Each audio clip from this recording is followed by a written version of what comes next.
Okay, perfect. Okay, so we'll start. Let me just pull up the appropriate text. Now, just be aware that I generally switch off everybody's mic and camera, A, not to overload the system, and B, because there's sometimes background distractions and things like that going on. So it's nothing personal. Everyone's mic and video gets switched off except mine. And that's just the way it is. So I had a question which related to last week's class, and the question came from Esther, and Esther was asking what the connection is between the concept of Tikun and the concept of, because it's called Tikunei Zohar that we're studying. Why is it called Tikunei Zohar? So I explained last time that Tikun, the word Tikun, is related to the word for garment. And let me just show that to you in the original. Not everybody can read Hebrew here, so I'm going to just read it out, and you'll see this is a verse in Deuteronomy 22, verse 5, 22:5. So it says in Deuteronomy as follows: Lo yechli gever al isha. There should not be a male clothes should not be worn by a woman. Lo yilbash gever simlat isha, and a man should not wear woman's clothes. In other words, transgressing is not a good thing. And it goes on to say, Ki toavat Hashem elokecha kol ha'zeh, because this is disgusting to the Almighty. All right, I'm not going to get into the argument discussion about this issue. I'm reading the text that it says in the Torah, and the important thing over here is what it says in the Targum. The Targum is the Aramaic translation.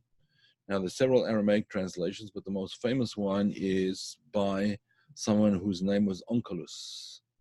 Onkelos was actually a Roman convert. He was a Roman originally, and he converted to Judaism, and he became one of the great sages, actually, amongst the Jewish people, and he translated the entire Torah, the entire 5 books of Moses, into Aramaic. And this is what he says. This is the way he translates it. When it says, a man shouldn't wear women's clothing and women shouldn't wear men's clothing, it says, Lo yisaken gvar betikune itasa. A man should not wear the tikunim of a woman. Tikunim is the Aramaic translation of the word for clothing. So I explained last week that the whole idea of clothing does 2 things. Maybe more than 2 things, but at least 2 things. One of the things that it does is it conceals that which is inside it. And at the same time, it reveals the outer contours of that thing. In other words, if let's say a shirt or something is just hanging up on a hanger, you can see there's nothing in it, no one's wearing it. But as soon as someone puts it on, you see the shape of the body underneath, even though you can't see the actual body itself. It's concealed by the garment, but nevertheless, it allows one to see that there's a body in the clothing. Obviously, this can be a false impression. It might be a dummy that's in there. It might just be wads of paper, who knows. But in general, we can understand that there is a concept of seeing the outer contours of something. So that's exactly what the concept of kalim, vessels, are in the Kabbalistic worldview. A vessel, what's a vessel? Vessel is one part of a sphira. The sphira or the sphirot, let me just write this down so you can see it. Okay. Sphira. Sphira or sphirot. Make it a bit bigger. Sphira or sphirot, or in Hebrew, Now let me put it in the middle of the page in case you can't see it so well. Sphira is the singular, sphirot in the plural. And if you want it in Hebrew, here we are, sphira and sphirot. Okay, so what is a sphira? A sphira is a structural component of the revelation of godliness in any one of the worlds. That's what a sphira is. It is a structural component of the divine revelation in any particular world, in all of the worlds, in fact. In any particular world, particularly when we're talking about the transcendent worlds, not so much, but when we're talking about the immanent worlds, in other words, from Atzilut downwards, they all have what is called orot vekelim, lights and vessels. The sphira, in the singular, is that which has a vessel in which is a certain type of light. Or if you want to put it in slightly different language, it has a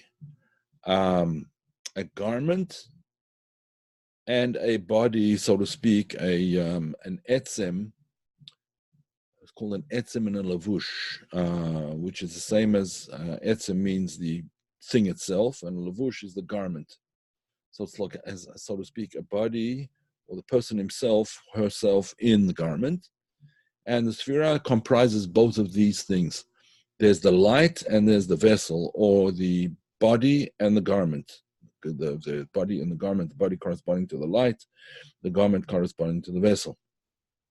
Okay, so when we are saying, when the verse says that a person should not put on the clothes, a man should not put on a woman's clothes, a woman shouldn't put on a man's clothes, the word for clothing is a tikun, tikunei itasa, tikun, right? Let me just highlight that in the, if you see it over here, tikunei itata, right? Tikunei itata, for the word tikun, therefore comes from the word, lo yehi tikun.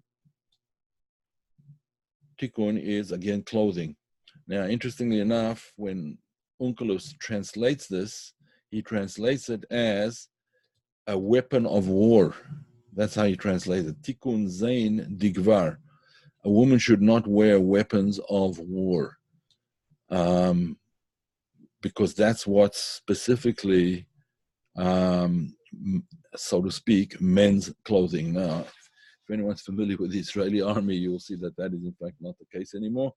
But women carry guns and weapons just as much as the men do, depending on their strength and so on and so forth. But in any event, you understand that the whole concept of tikkun is a garment. But it also means it's not only a garment in the sense that it clothes and cloaks the body within it, it also reveals the contours of the body. So the same thing about the vessels of the sphirot, they reveal the contours, so to speak, of the light. Although the light itself does not have contours in the same sense that a vessel has contours. You know, a cup has certain contours, it's round or it's square or whatever it is, and it has can hold a certain amount of liquid and no more. The drink inside, the water inside the cup or the coffee or whatever it is, the wine inside the cup does not have contours in that sense, but it does have a character. There's a difference between coffee in the cup and water in the cup and wine in the cup and oil in the cup, obviously, right? So there is some kind of quality. Now, the quality of of the light that's in the vessel has some kind of symbiotic relationship with the vessel itself. In other words, there's a backwards and forwards. There is a give and take between the two. The vessel affects what's in it, and what's in it affects the vessel. The vessel affects what's in it by defining its outer contours. In other words, the liquid in the vessel will take upon itself the parameters and the constraints of that particular vessel.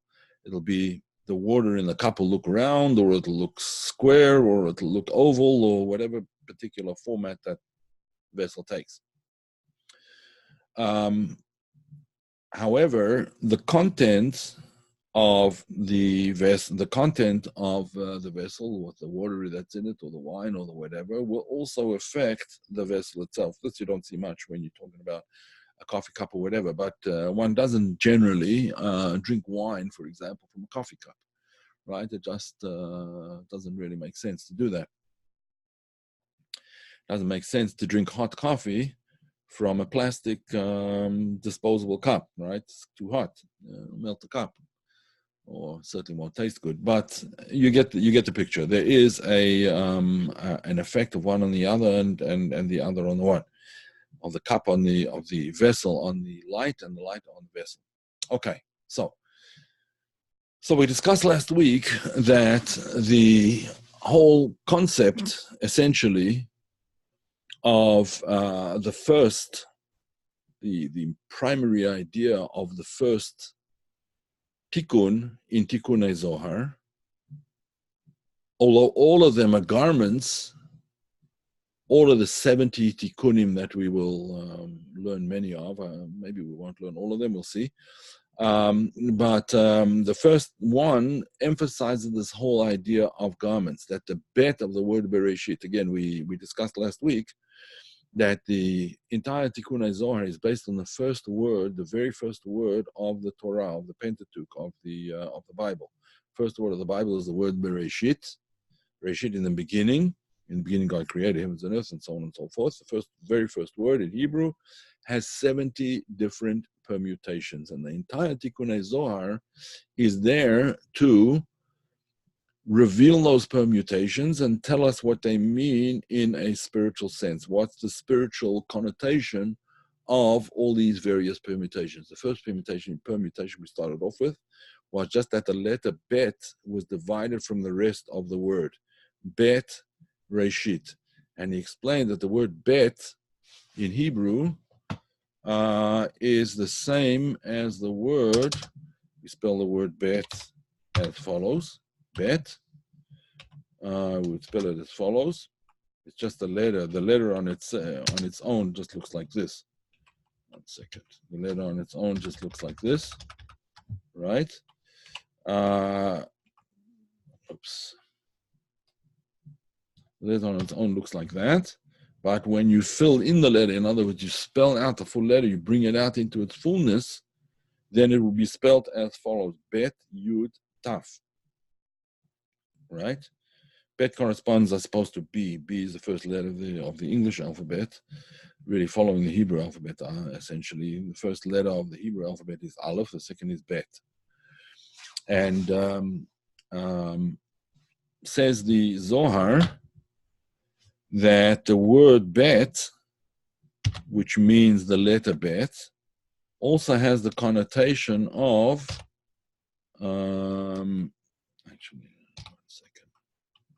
has the connotation of, I'm trying to write Hebrew and English here at the same time. It's not working out that well. Okay, there we go. Here we go. It has the connotation of Bayit. No, sorry, there we go. Bayit. Bayit. Bayit is a house, right? It has the connotation of Bayit. So bet can be spelled because in the Bible, in the original biblical scrolls, there are no vowels. The vowels in Hebrew are found above the letters, in the middle of the letters, and underneath the letters. What I just put in while you were watching was the vowels. And those vowels don't actually appear in the Torah, so therefore it is possible to read the vowels in different ways. Now, there's a tradition of how you're supposed to read them, but that gives room for more interpretation, as we'll see actually shortly when we get back to the text. So we explained last week that the whole concept of the first Tikun is to make a bayit, to make a home, a house, to build a house, so to speak, for the Reshit, for the beginning. To build a house for the beginning. What's the beginning? The beginning of everything is God, and therefore to build a house for God, which is called the sentence, the most famous sentence that explains this is called La'asot lo yidbarach dir b'tachtonim, to make for him, for the Holy One, blessed be he, a dwelling place in the lower worlds. That's what it's all about. To make this world a vessel, so to speak, a bayit, a house, a home for God. Not just a house, but actually a home.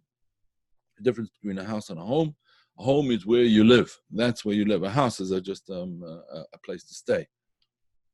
What we're supposed to do is to make a home, so to speak, for God in this world. Now, this is very critical in terms of understanding what the Tikunei Zohar is all about, and really what the Zohar and what Kabbalah is all about in general. People have a fundamental error in their understanding. Many people, not everybody obviously, but many people have a fundamental understanding that Kabbalah is a method whereby to leave the world, to float off into the wild blue yonder, so to speak, to float up into the higher worlds and never come back.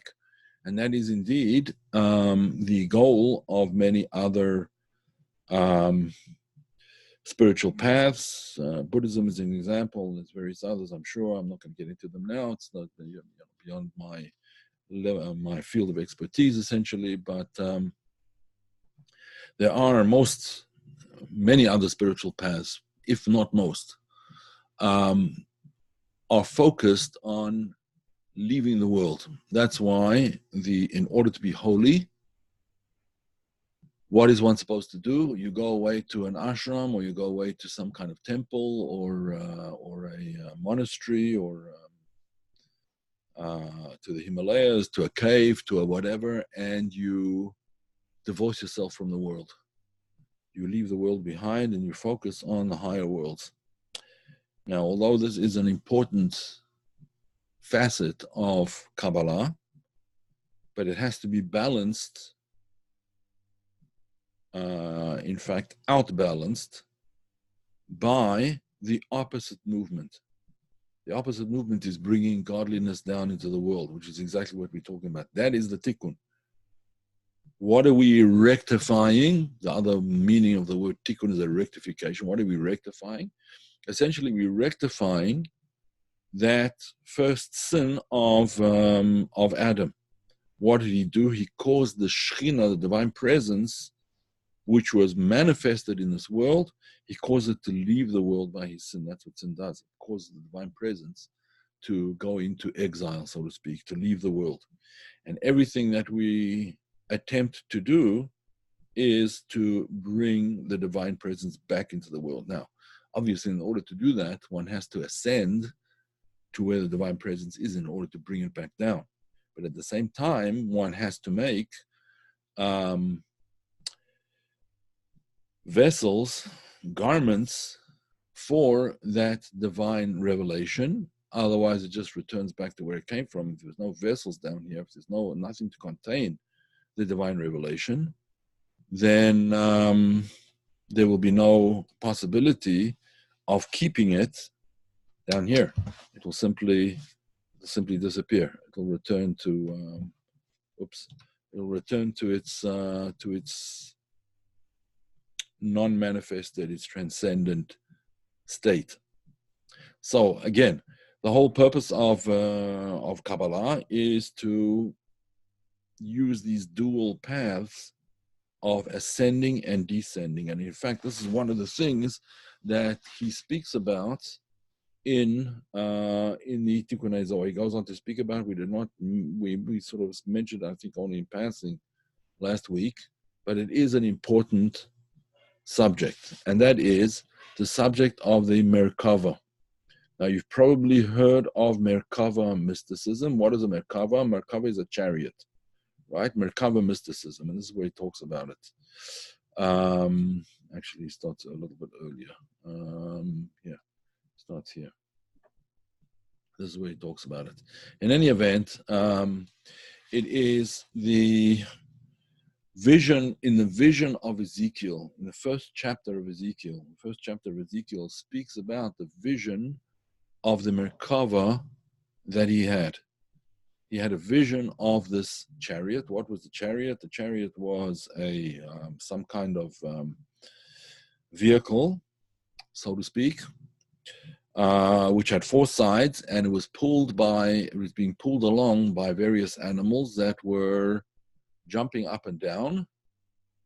And I'll explain what that means shortly. I'm just telling you like the English translation of it. This is not what it means at all. So there were animals jumping up and down, and this Merkava had four sides to it. On each side was engraved a different picture, a different image. And on the Merkava was a throne, and on the throne was the likeness of man, the likeness of man. Okay, what's going on over here? Well, basically what Ezekiel was seeing, what Yechezkel was seeing, was actually the vision of the world of Yetzirah. There's 5 worlds that are discussed in Kabbalah. The lowest world is called Asiya. The next world up is called Yetzirah. So Ezekiel's vision was a vision of the world of Yetzirah. Other prophets, Zechariah, the prophet Zechariah, had his prophecy in the spiritual component of the world of Asiya, of the lowest world. Isaiah, who was on a higher spiritual level, had his spiritual vision in the world of Bria. I think I mentioned this last time, actually. In any event, what was this whole concept of the Merkava? The Merkava is this vehicle for godliness, which is being pulled along by what are called chayot, wild animals. Now, what are these wild animals? So Kabbalah comes along and say, don't read it as chayot, read it as chayut. As we said before, in Kabbalah, you can have a situation where the vowel points are slightly different. Let me write it in English, and then I'll write it in Hebrew afterwards. So you have chayot, or maybe it should be spelled like this, chayot, maybe, or chayut. Okay, chayot or chayut. In Hebrew, you would spell them, obviously, you would spell them differently. You would spell them as chayot and chayot. You see no vowels, but you'd spell them differently now. Let me put the vowels in and you'll see. Here we go. Chayot. Oops. Chayot. Right? That's chayot. Now you can have the same thing where you have the same first letter there. Chayut. See, chayut. Just the difference is between the dot is on the top of the letter, as here, or the dot is in the middle of the letter. The vowel points go on the top of the other letters, middle of the letters, and the bottom of the letters. Okay, so chayot means animals, wild animals. Chayut means the life force. So when it says that v'chayot ratzo vashov, it was running up and returning, it was ascending and descending. So we can read it as the life force, not the chayot, the animals, but the life force was ascending and descending. That's what the Merkava is about. It's the concept of becoming a chariot, becoming a vehicle for godliness by ascending and then descending. And the descent, as I mentioned before, is more important in many ways than the ascent. Now, I don't want to go into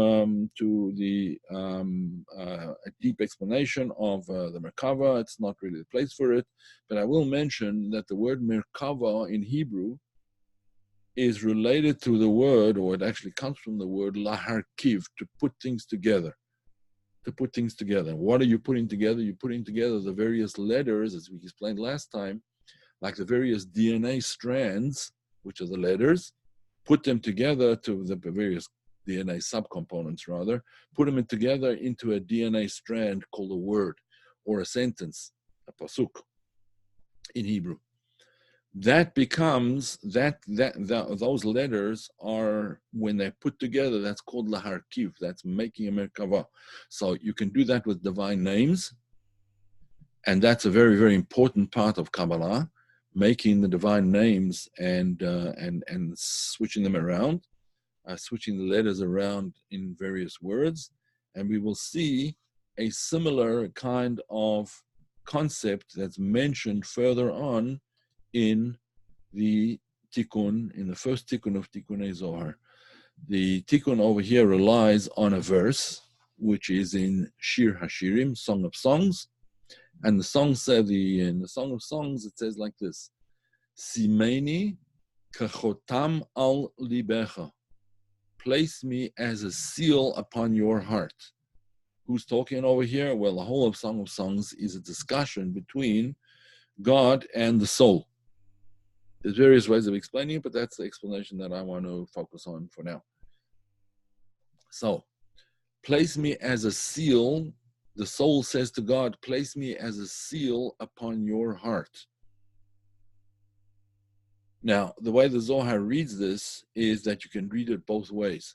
You could say, Simeni, place me kachotam al libeich. God is saying to the soul, place me as a seal upon your heart to the soul. So it works both ways. The soul is talking to God and God is talking to the soul. In other words, you have both things happening in the same verse. Now, what do we mean by placing a seal on the soul? Now, you know, or I'm sure everybody knows, you've seen a wax seal, right? Now, what happens is the way people used to sign documents in the past, kings, the way they sign documents, not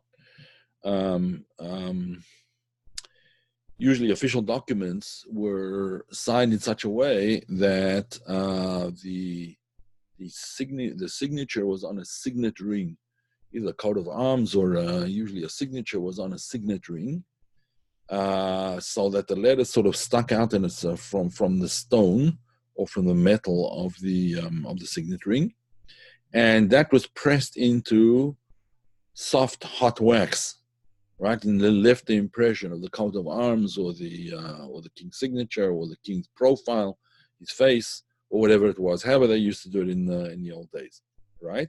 So what is the recipient and what is the giver? The giver is, so to speak, the signet ring, pressing its impression into the wax, and the wax is the receiver, right? Okay, so the first idea, therefore, is that we have to make ourselves into the receptacle for the divine signs, these divine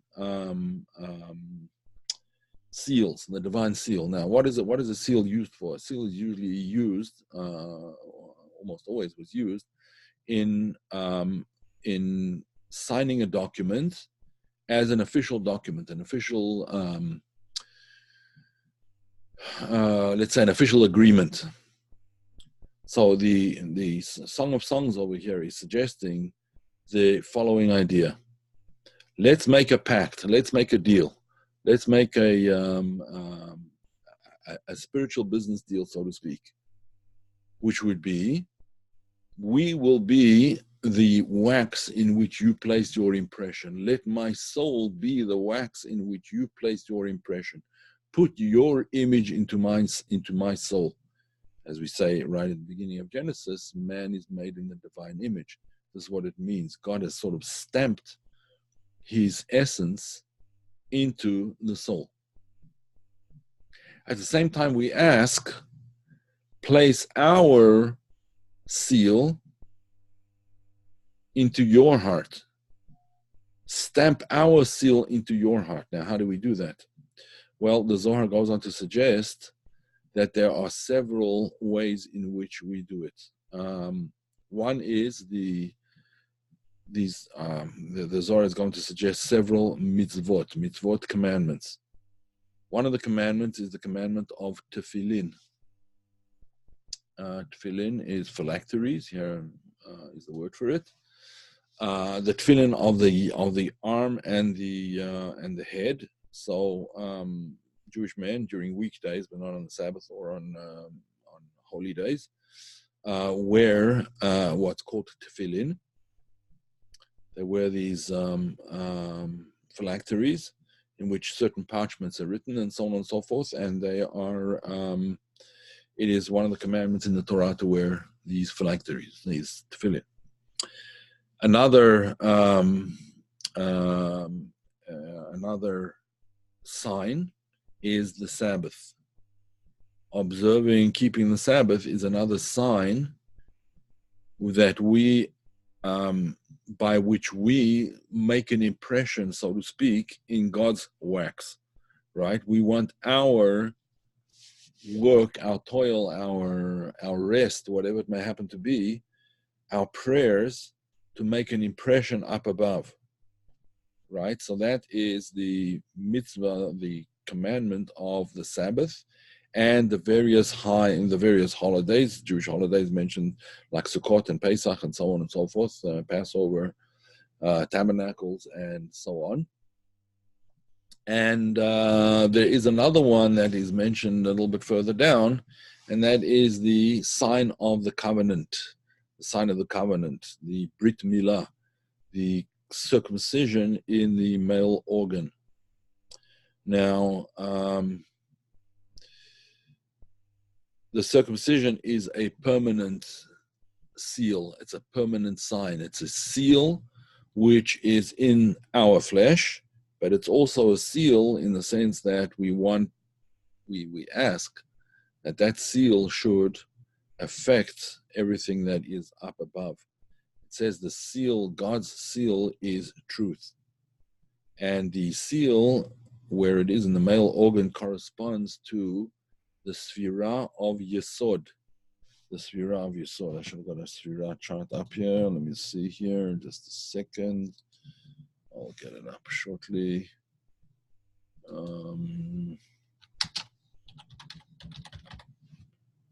Sphirot.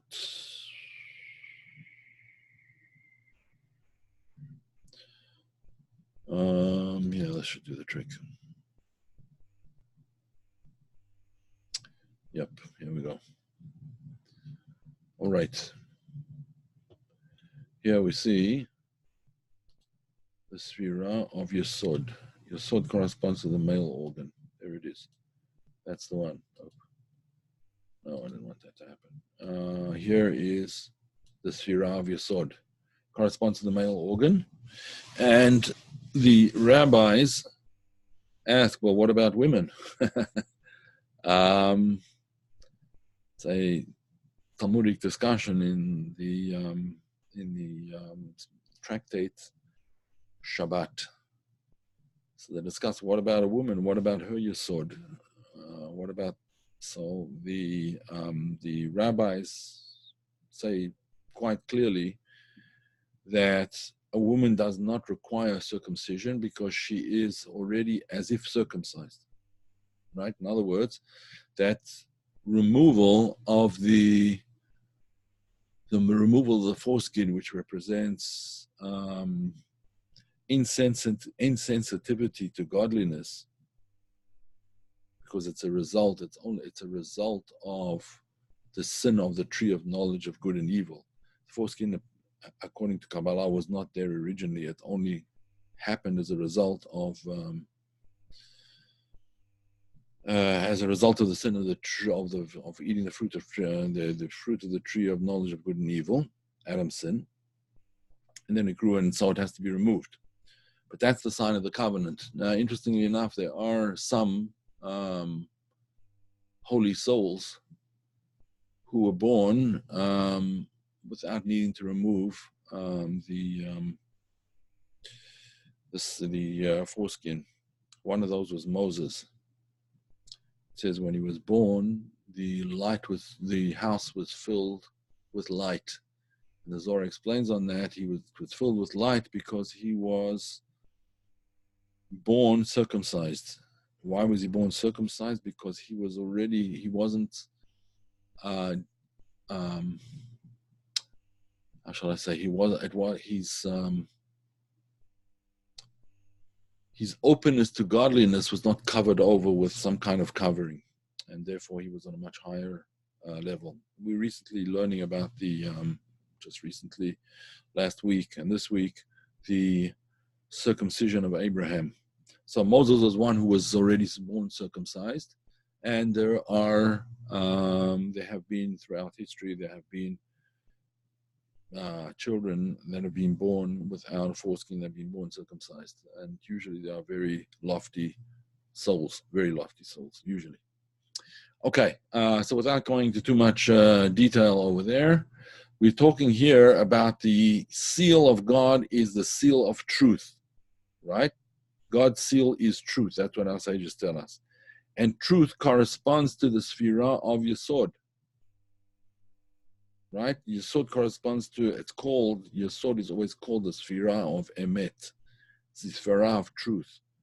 Why is it the sphira of truth? Because essentially it joins together Malchut, the lowest sphira, Malchut, and the rest of the sphirot, all the rest of the higher sphirot. If not for Yesod, there will be no connection of Malchut to the higher sphirot, to spirituality. Malchut represents the world. It represents the soul within the body, which could be in exile, but it's not in exile because Yesod joins it to the higher faculties, to the higher sphirot. So that's why Yesod is called the sign of the covenant, and it's also called the bearer of truth, the Ot Brit Kodesh, the sign of circumcision. And again, women are born as if circumcised. In other words, they're born without that cover up, that covering up, that cover up. Okay. We can go further a little bit, although I want to end here, and we could say even a little bit further that the Zohar then goes on to discuss the concept of the opposite, the exact opposite of this, the exact opposite of what we've been talking about, which is the concept of Amalek. The tribe of Amalek were the ones who attempt to banish the divine presence from this world, to the extent that they're even partially successful. Perhaps we'll discuss this next time. Perhaps we'll just get onto the next Tikun. Let me know what you would like to see next time around. Okay, foundation, yes. Any questions?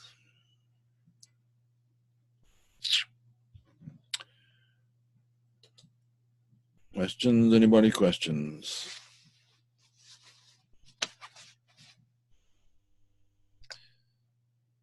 There don't seem to be any questions. And so I will just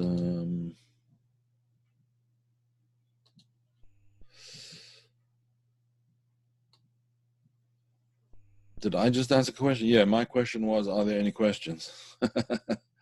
Yes, and my other question was, if anyone is interested in hearing more about Amalek and what it is that he does, we could discuss that next week. It's exactly linked into what we were talking about, and so on.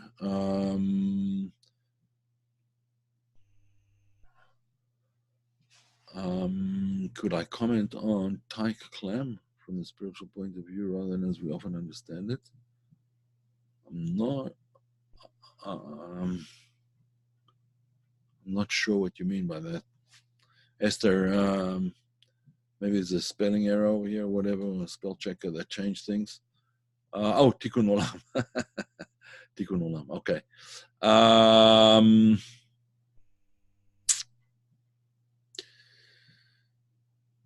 Yeah, okay, so, all right, you know what? Let's do Tikkun Olam next week. It is Tikkun Olam and Amalek are integrally related. So I'll talk about that next week. Let me just make a note of it. Tikkun Olam and Amalek.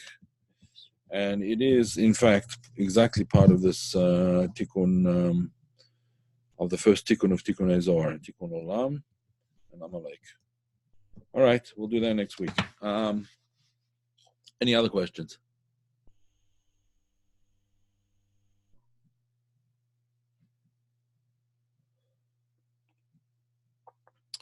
All right, folks. Attempted. All right, good. So I will put this class up on YouTube, and you can take it from there.